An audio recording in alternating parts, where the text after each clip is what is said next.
तो पिछले एपिसोड में था 1934 का वर्ल्ड कप, मुसोलिनी का सपना और एक ऐसी जीत जिस पर आज भी सवाल उठते हैं। उसका लिंक डिस्क्रिप्शन बॉक्स में देखिएगा। खैर, वो सिर्फ शुरुआत थी, अगली कहानी और भी खतरनाक। इस बार तानाशाह एक नहीं दो थे, बेनिटो मुसोलिनी और अडोल्फ हिटलर। ये कहानी है तीसरे फीफा वर्ल्ड कप की, 1938 की। वो टूर्नामेंट जो दूसरे विश्व युद्ध से ठीक पहले खेला गया, जहां एक पूरा देश ही नक्शे से गायब हो गया, जहां एक खिलाड़ी ने तानाशाहों के सामने सिर झुकाने से मना कर दिया, जहां फुटबॉल सिर्फ फुटबॉल नहीं रह गई। बात समझने से पहले जरा माहौल को समझिए। साल 1938, यूरोप में इस राजनीतिक माहौल गर्म, स्पेन में गृह युद्ध इतना भयानक कि स्पेन युद्ध की वजह से वर्ल्ड कप में आ ही नहीं पाया। उधर जर्मनी में हिटलर अपनी फौज तैयार कर रहा था। अब जो 1934 में मुसोलिनी ने किया, हिटलर भी वही करना चाहता था। उसके लिए उसने चुना ओलंपिक।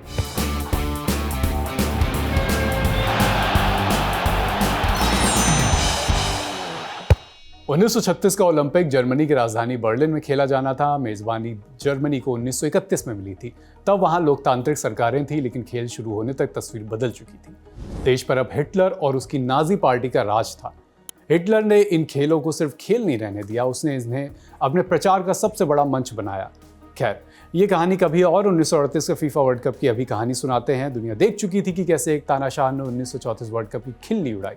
इस बार फीफा कोई विवाद नहीं चाहता था, तो तीसरे वर्ल्ड कप के लिए फीफा ऐसी मेजबानी चाहता था जिस पर 1934 जैसे सवाल ना उठे। दावेदार जर्मनी, अर्जेंटीना, फ्रांस। अगस्त 1936 में बर्लिन में हुई वोटिंग में फीफा ने फ्रांस को चुना, एक लोकतंत्र। फीफा के फाउंडर जूल रिमे का अपना देश। लेकिन फीफा एक बात भूल गया, आप न्यूट्रल देश चुन सकते हैं, न्यूट्रल वक्त नहीं, क्योंकि दूसरे विश्व युद्ध के शुरू होने में अब सिर्फ कुछ ही महीने बाकी थे। अब आता है इस कहानी का पहला झटका।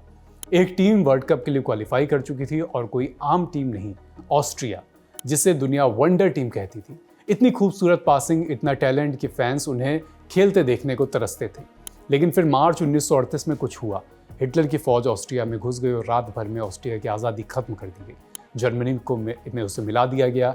एक झटके में ऑस्ट्रिया एक स्वतंत्र देश के तौर पर खत्म हो गया। जब देश ही नहीं बचा तो टीम कहाँ बचती। ऑस्ट्रिया की टीम को टूर्नामेंट से हटा दिया गया, उनका क्वालिफाई करना बेकार हो गया। उनकी खाली जगह की वजह से स्वीडन को पहला राउंड खेले बिना ही आगे भेज दिया गया। लेकिन हिटलर के मन में तो कुछ और ही चल रहा था। वो ऑस्ट्रिया के बेस्ट खिलाड़ियों को उठाकर अपनी जर्मन टीम में मिलाना चाहता था, एक ग्रेटर जर्मन टीम बनाने के लिए। प्रोपेगेंडा का परफेक्ट प्लान, वंडर टीम की कला और जर्मनी का नाम दोनों एक साथ, ताकि पूरी दुनिया देखे कि हिटलर जीत रहा है, फासीवाद जीत रहा है। लेकिन एक आदमी था जिसने इस प्लान में शामिल होने से साफ मना कर दिया, माथियास सिंडलार।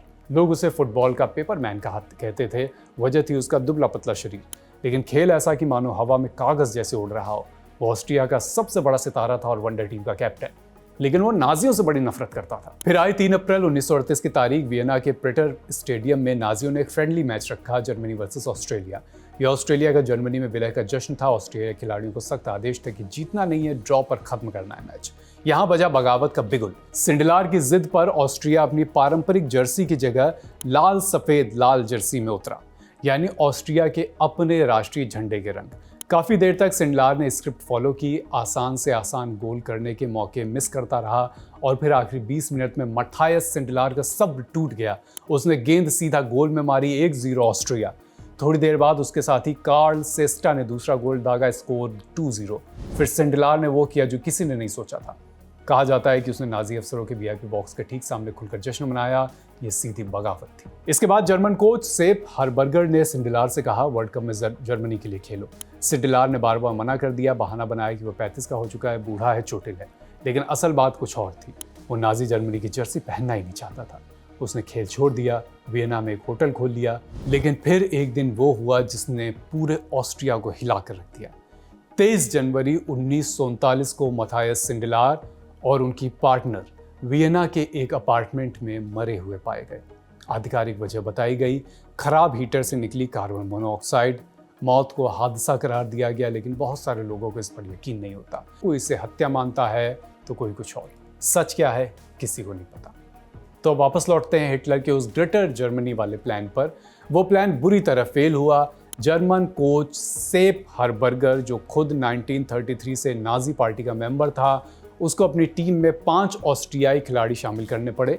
वो खिलाड़ी जिन्होंने अपना देश छिनते देखा था, अब उन्हीं की छाती पर नाजी निशान लगा था। खैर, पहले ही राउंड में छोटी सी स्विट्जरलैंड के खिलाफ जर्मनी 1-1 पर अटक गया। नियम के मुताबिक मैच रिप्ले हुआ। 9 जून 1938 को पेरिस में एक गुस्साई भीड़ के सामने जो मैदान पर बोतलें फेंक रही थी, रिप्ले में जर्मनी 2-0 से आगे हो गया और फिर पूरी टीम ठह गई। स्विट्जरलैंड ने लगातार 4 गोल दागे, मैच 4-2 से जीत गया। जर्मनी हिटलर का शोपीस पहले ही राउंड में बाहर हो गया। गुस्साए हरबर्गर ने हार का ठीकरा उन्हीं 5 ऑस्ट्रियाई खिलाड़ियों पर फोड़ दिया। क्या ऑस्ट्रियाई खिलाड़ी जानबूझकर हारे? ये कोई पक्के तौर पर नहीं कह सकता, लेकिन इतना तय है वो वैसे नहीं खेले जैसे खेल सकते थे। उस रात पेरिस की भीड़ जिसने नाजी टीम पर बोतलें फेंकी थी, खुशी खुशी घर लौटी। फांसीवाद की फजीहत हो चुकी थी। लेकिन दूसरी फांसीवादी टीम वो तो अभी शुरू हुई थी।